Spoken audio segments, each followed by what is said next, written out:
Bonjour à tous, c'est Des pour une nouvelle vidéo. Dans la vidéo précédente, nous avons eu l'occasion de voir quelques secrets des cieux, la vraie histoire du jardin d'Éden, l'histoire des Néphilim et la véritable terre promise.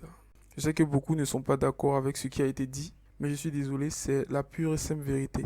Je n'ai rien inventé, c'est ce qui est écrit dans les apocryphes que j'ai retranscrit en faisant des vidéos. Et j'ai également mis ces apocryphes à votre disposition sur mon blog qui s'affiche maintenant. Vous pouvez aller vérifier.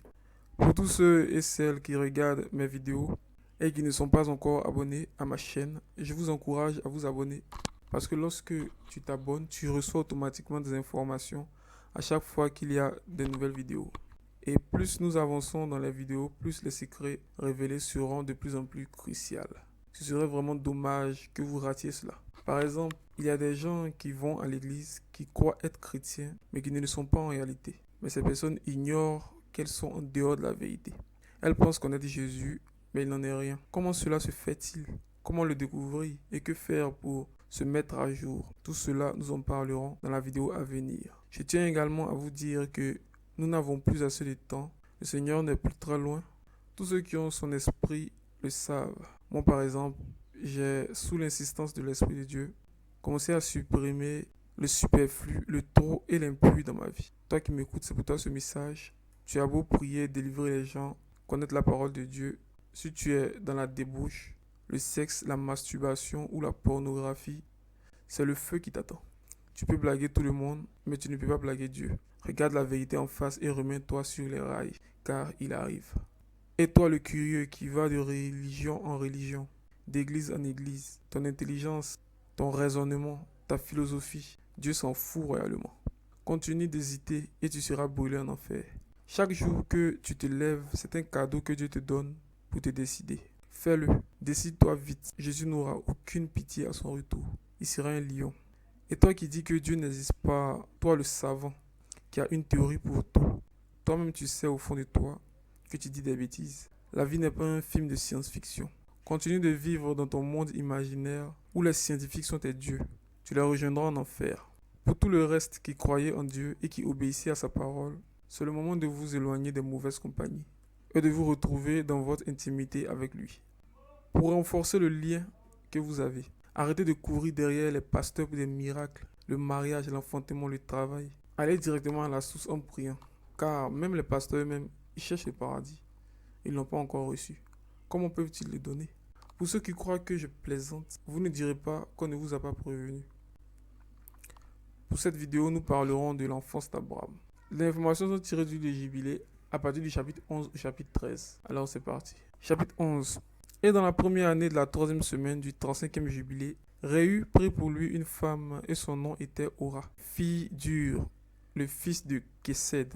Et dans la septième année de cette semaine de ce jubilé, elle lui porta un fils et il appela son nom Séro. Et les fils de Noé commençaient à se faire la guerre l'un contre l'autre et à verser le sang des hommes sur la terre et à manger du sang et à se construire des villes fortes, des murs et des tours. Et des personnalités commencèrent à s'exalter au-dessus de la nation et fonder des déclenchements des royaumes et faire la guerre, peuple contre peuple et nation contre nation et ville contre ville. Et tous commencèrent à faire le mal et à acquérir des armes et apprendre à leurs fils à faire la guerre. Et ils commençaient à capturer des villes et vendre des esclaves mâles et femelles. Et Ur, le fils de Kécède, construisit la ville de Hara de Chaldée et appela son nom d'après son propre nom et du nom de son père, c'est-à-dire Ur. Et ils firent pour eux des images moulues et ils vénérèrent chaque idole d'image moulue qu'ils s'étaient fait. Et ils commençaient à faire des images gravées et simulacres impurs. Et les souffles malins les assistaient et les égaraient à commettre la transgression et l'impureté. Et le prince Masténa s'appliquait à faire tout cela. Et il envoyait d'autres souffles, ceux qui avaient été mis sous sa main pour faire toute action d'erreur et de péché et tout acte de transgression pour corrompre et détruire et verser le sang sur terre. Pour cette raison, il appela le nom de Séro, Sérug, parce que chacun déviait pour faire tout acte de péché et de transgression. Et il grandit et habitait à Ur de Chaldée, près du père de la mère de sa femme, et il adorait des idoles. Et dans la première année de la 5e semaine du 36e jubilé, il prit pour lui une femme et son nom était Melka, fille de Kaber, la fille du frère de son père. Et dans la première année de cette semaine, elle lui porta Machor, Et il grandit et habita à Ur de Chaldée. Et son père lui apprit des inquisitions de devins et d'augures de la Chaldée selon les signes du ciel. Et dans la première année de la 6e semaine du 37e jubilé, il prit pour lui une femme et son nom était Tijaska, fille de Nestak de Chaldée. Et dans la 7e année de cette semaine, elle lui porta Téra. Et le prince Masténa envoya des corbeaux et des oiseaux dévorer la semence qui était semée dans le pays pour détruire la terre et destituer aux enfants des hommes leurs travaux. Avant qu'ils puissent y jeter la sémence, les corbeaux la saisissaient à la surface du sol. Et pour cette raison, il appela son nom Téra, parce que les corbeaux et les oiseaux les nuisaient par destitution et dévoraient leurs semences. Et les années devinrent improductives à cause des oiseaux. Et ils dévoraient tout fruit d'arbre sur les arbres. Et c'est seulement d'un effort grandiose qu'ils pouvaient sauver le peu de tout fruit de la terre en leur jour. Et dans la première année de la 2e semaine du 39e jubilé, Téra prit pour lui une femme et son nom était Edna, fille d'Abraham, la fille de la sœur de son père. Et dans la 7e année de cette semaine, elle lui porta un fils. Il l'appela son nom Abraham d'après le nom du père de sa mère, car il était mort avant que sa fille eût connu un fils. Et l'enfant commença à comprendre les égarements de la terre, que tous étaient égarés après des images gravées et après l'impureté. Et son père lui apprit l'écriture quand il avait 2 semaines d'année. Et il se sépara de son père pour ne pas adorer les idoles avec lui. Et il commença à prier le Créateur de toutes choses pour qu'il l'épargne des égarements des enfants des hommes et que sa portion ne tombe pas dans l'erreur, dans l'impureté et la vilainie. Et le temps des semailles arriva pour ensemencer le sol de semences et tous sortirent ensemble protéger leurs semences contre les corbeaux. Et Abraham alla avec ceux qui allaient et l'enfant était un garçon de 14 ans. Et lorsqu'un nuage de corbeaux vint pour dévorer les semences, Abraham courut à leur rencontre avant qu'ils atteignent le sol et cria après eux et dit : Ne descendez pas, retournez à l'endroit d'où vous venez. Et ils se détournèrent. Et sur la terre entière où Abraham était ce jour-là, il repoussa 77 fois les nuées de corbeaux à partir et tous les corbeaux se dissipèrent jusqu'au dernier. Et tous ceux de la terre qui étaient avec lui le virent crier et repousser tous les corbeaux. Et son nom devint grand dans le pays des Chaldées. Et cette année-là, tous ceux qui désiraient semer vinrent à lui, et il alla avec eux jusqu'à ce que le temps des semailles se termine. Et ils semèrent leur terre et rapportèrent assez de grains cette année, et ils mangèrent et furent rassasiés. Et dans la première année de la 5e semaine, Abraham donna l'instruction à ceux qui font des instruments pour les bœufs, les artisans du bois, et ils fabriquaient un bassin au-dessus du sol, face à l'armature de la charrue, pour y mettre le grain, afin que le grain retombe sur la pointe de la charrue, cachée dans la terre, et ils ne craignirent plus les corbeaux. Et suivant cette méthode, ils mirent les bassins au-dessus du sol, sur toutes les armatures des charrues, et ils sémèrent et labouraient toute la terre suivant ce qu'Abraham leur recommanda, et ils ne craignaient plus les oiseaux. Chapitre 12. Et cela arriva dans la 7e année de la 6e semaine. Abraham s'adressa à Téra son père, s'écriant : Père, lui répondit-il, voici je suis ici mon fils. Et il dit : Quelle aide et avantage avons-nous de ces idoles que tu vénères, et devant quoi t'agenouilles-tu ? Il n'y a pas de souffle en eux, car ce sont des formes sourdes, muettes, et une méprise pour le cœur. Ne les vénère pas. Vénère l'Élohim du ciel, qui fait que la pluie et la rosée descendent sur la terre, et qui fait toutes choses sur la terre, et qui a créé toutes choses par sa parole, et toute vie est devant sa face. Pourquoi vénérez-vous les choses qui n'ont pas de souffle en eux, car ils sont le travail des mains d'hommes, et tu les portes sur tes épaules, et tu n'as pas d'aide d'eux. Mais ils sont une grande cause de honte pour ceux qui les ont faites, et une méprise pour le cœur de ceux qui les vénèrent. Ne les vénère pas. Et son père lui répondit : Je sais cela aussi, mon fils. Mais que ferai-je avec un peuple qui m'oblige de servir devant eux ? Et si je leur dis la vérité, ils me tueront, car leur souffle tend vers eux pour les vénérer et les honorer. Garde le silence, mon fils, sinon ils te tueront. Et il dit ces paroles à ses 2 frères, et ils furent en colère contre lui, et il garda le silence. Et dans la 7e année de la 2e semaine du 40e jubilé, Abraham prit pour lui une femme, et son nom était Sarai, fille de son père, et elle devint sa femme. Et dans la 3e année de la 3e semaine, Haran, son frère, prit pour lui une femme, et dans la 7e année de cette semaine, elle lui porta un fils, et il appela son nom Lot. Et Nora, son frère, prit pour lui une femme. Et Nahor, son frère, prit pour lui une femme. Et dans la 60e année de la vie d'Abraham, qui est dans la 4e année de la 4e semaine, Abraham se leva par nuit et brûla la maison des idoles. Et il brûla tout ce qui était dans la maison, et aucun homme ne le savait. Et ils se levèrent dans la nuit, et cherchèrent à sauver leur Elohim au milieu du feu. Et Aaron se dépêcha de les sauver, mais le feu s'enflamma sur lui, et il fut brûlé par le feu, et mourut devant Téra son père en Ur de Chaldée. Et ils l'enterrèrent en Ur de Chaldée. Et Téra quitta Ur de Chaldée, lui et ses fils, pour aller vers la terre du Liban et la terre de Canaan. Et il habita sur la terre de Haran. Et Abraham habita avec Téra son père à Haran 2 semaines d'année. Et dans la 5e année de la 6e semaine, la nuit de la tête du 7e mois, Abraham s'assit pour observer les étoiles du soir au matin, pour voir quel serait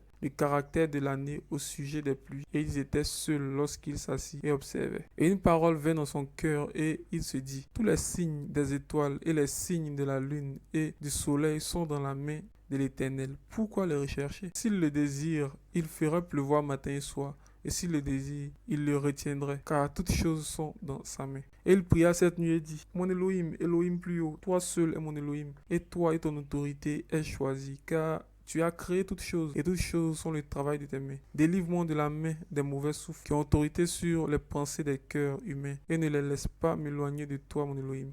Affermis-moi et ma semence à toujours, pour que nous ne nous éloignions pas de toi, à compter de maintenant et à jamais. Et il dit: dois-je retourner en Ur de Chaldée, afin que je retourne vers ceux qui cherchent ma face, ou dois-je rester encore ici? Fais prospérer la voie juste dans les mains de ton serviteur, afin qu'il puisse la réaliser devant toi, et que je ne marche pas dans l'égarement de mon cœur, ô mon Elohim. Et il cessa de parler et de prier, et voici, la parole de l'Éternel lui fut envoyée par moi, disant, c'est l'ange qui parle: pars de ce pays et de ta famille et de la maison de ton père vers un pays que je te montrerai. Et je ferai de toi une nation grande et nombreuse, et je te bénirai, et je rendrai ton nom grand, et tu seras béni sur terre, et en toi toutes les familles de la terre seront bénies. Je bénirai ceux qui te bénissent, et maudirai ceux qui te maudissent. Et je serai un Elohim pour toi, et tes fils, et aux fils de ton fils, et à toute ta semence. Ne crains pas à partir de maintenant, et pour toutes les générations de la terre, je suis ton Elohim. Et l'Éternel, Elohim, dit: ouvre sa bouche et ses oreilles pour qu'il puisse entendre et parler par sa bouche la langue qui a été révélée et qui avait cessé sur les bouches de tous les enfants des hommes le jour du renversement de Babel. C'est l'ange qui parle maintenant. Alors j'ouvris sa bouche et ses oreilles et ses lèvres et commençai à parler avec lui en hébreu, dans la langue de la création. Donc l'hébreu est la langue de la création. Et il prit les livres de ses pères qui étaient écrits en hébreu et il les transcrit. Et à partir de ce moment-là, il commença à les étudier. Et je lui fis connaître ce qu'il ne pouvait comprendre. Et il les étudia pendant 6 mois de pluie. Et cela arriva dans la 7e année, la 6e semaine. Il parla à son père et l'informa qu'il quitterait Haran pour aller sur la terre de Canaan, pour la voir et lui revenir. Et Téra son père lui dit: va en paix. Que l'Élohim éternel fasse ta voie droite, et que l'Éternel soit avec toi et te protège de toute cruauté et te donne sa grâce, miséricorde et faveur devant ceux qui te voient, et qu'aucun des enfants des hommes ait pouvoir sur toi pour te blesser. Va en paix. Et si tu vois une terre plaisante à tes yeux pour y habiter, alors va et amène-moi avec toi. Prends l'autre avec toi, le fils de Aaron, ton frère, comme ton propre fils. Que l'Éternel soit avec toi, et Nahor, ton frère, restera avec moi jusqu'à ce que tu retournes en paix, et nous irons avec toi tous ensemble. Chapitre 13. Et Abraham voyagea à partir de Haran, et prit Sarai, sa femme, et Lot, le fils de son frère Haran, vers le pays de Canaan. Il arriva à Shur, et passa par Shechem, et habita près du grand chêne. Et il regarda, et voici la terre était très plaisante, de l'entrée de Hamath jusqu'au grand chêne. Et l'Éternel lui dit: je donnerai ce pays à toi et à ta semence. Et il construisit là un autel et y offrit des sacrifices au feu à l'Éternel qui lui était apparu. Et de là, il se déplaça vers la montagne, Bethel à l'ouest et Haï à l'est, et piqua sa tente là. Et il regarda, et voici, la terre était très grande et bonne, et toutes choses y poussaient, vignes et figues et grenades, chênes et chênes-vertes, et pistachiers et arbres-huile, et cèdres, et cyprès, et dattiers, et tous les arbres des champs.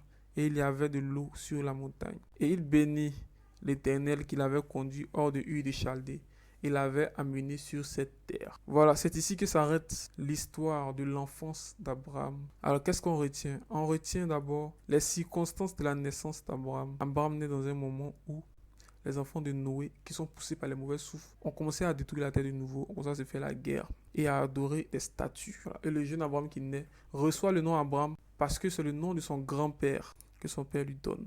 Abraham. Alors ce Abraham-là va, dès son enfance, dès 14 ans, commencer à prier Dieu, le vrai Dieu, et inciter même son père à commencer à prier le vrai Dieu. Mais son père va refuser parce qu'il est influencé par la communauté dans laquelle il vit. Alors Abraham va avoir ce souci-là à cœur, ce fardeau-là à cœur, continuellement, mais va garder le silence. À un moment donné, les souffles des démons vont envoyer des corbeaux venir dévorer les champs des gens. Et Abraham, poussé par l'Esprit de Dieu, va chasser les corbeaux à chaque fois. Et les corbeaux vont lui obéir. Et ça va faire sa renommée, toute la ville. Il va même montrer une technique agricole pour empêcher les corbeaux de manger le grain. Et ça, déjà, c'est à 14 ans qu'Abraham fait tout ça. Voilà. Il est déjà tout jeune, tout petit. Il n'est même pas encore vraiment adolescent. Et il fait déjà toutes ces merveilles avec l'Esprit de Dieu. Et c'est une exception dans toute sa génération, dans tout son peuple, parce qu'il est le seul à prier le vrai Dieu. Personne ne l'a évangélisé à ce propos. Il a ça naturellement dans son cœur. Voilà. Et ce Abraham-là, plus tard, va brûler les statues que les gens adorent pendant la nuit. Il va aller tous les brûler parce qu'il était énervé en colère contre cela. Et les gens vont le pourchasser. Il va fuir du pays de son père pour aller dans une région isolée.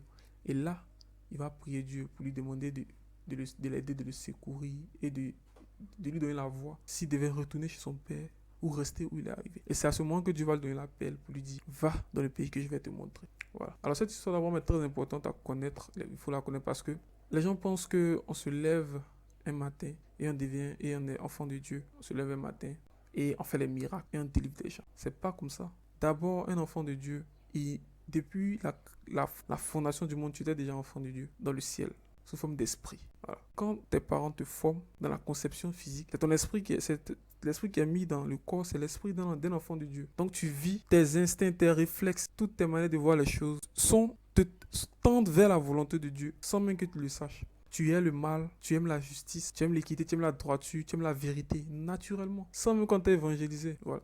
Alors dans ce cas-là, tu cherches parmi tout ce qu'il y a sur la terre une réponse à toutes les questions que tu te poses, à toutes tes révoltes, parce qu'il y a des révoltes naturelles dans ton cœur quand tu vois les choses se dérouler sur la terre. Et c'est là que tu rencontres Dieu, en cherchant des réponses. Et quand tu trouves Dieu, tu t'identifies automatiquement à Dieu, naturellement, quel que soit ton âge, tu t'attaches à lui, sans même que quelqu'un vienne te dire que c'est ce qu'il faut faire. Et à un moment donné, en avançant avec lui, tu découvres progressivement ce qu'il veut que tu fasses pour lui. Voilà. Alors quand tu es un enfant de Dieu, dans ton cœur, tu sais que tu es un enfant de Dieu. Dieu se révèle à toi, dans ton cœur. Tu as une intimité avec lui. Mais ça ne veut pas dire que dès que tu deviens enfant de Dieu, automatiquement tu vas commencer à faire des miracles et des délivrances. Non.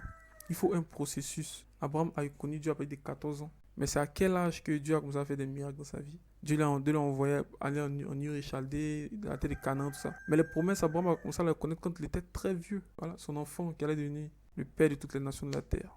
Abraham était très vieux quand il a eu son enfant. Donc si Dieu t'a appelé, si tu sais que tu es un enfant de Dieu et que tu ne vois pas les miracles de Dieu dans ta vie, ça ne veut pas dire que Dieu t'a abandonné. Il faut un temps, il faut un processus pour apprendre. Dieu est en train de te former, de t'éduquer, de t'apprendre l'endurance et la vie avec lui. Et au moment opportun, il n'oubliera jamais de t'appeler si c'est ton temps pour aller faire son œuvre. Voilà. Et toi qui m'écoutes et qui sais que avec la destruction qui est faite, tu as un esprit de Dieu en toi. C'est le moment de te donner à lui totalement. Cela comprend abandonner tout ce qui est comportement mondain, en particulier les relations sexuelles avec l'autre sexe qui n'est pas ta femme, qui n'est pas ton mari. Tu couches avec lui, tu couches avec elle. C'est stupide. Voilà. Il faut te marier pour faire ce genre de choses. Et ce genre de choses, quand tu fais quand tu n'es pas marié, ça détruit vraiment la relation que tu as avec Dieu. C'est la pire des choses que tu puisses faire dans ta relation avec Dieu. Et il ne faut pas faire ça du tout. Et à côté de cela, il faut entretenir l'esprit de Dieu qui est en toi, en lisant la Bible, en priant couramment. Pas de faire des prières de délivrance, de combat des démons. Ça ne sert à rien. Il faut entretenir la foi. Dès que tu as la foi, toutes ces choses-là s'éloignent de toi parce que tu es plus fort qu'elle. Ce n'est qu'un commencement dans la série de vidéos qui sera consacrée à la révélation du véritable évangile. Nous allons parler de toutes ces choses. C'est sûr que ça reste cette vidéo. J'espère qu'elle vous a plu. Et j'espère que tu t'es abonné, toi qui ne l'as pas encore fait.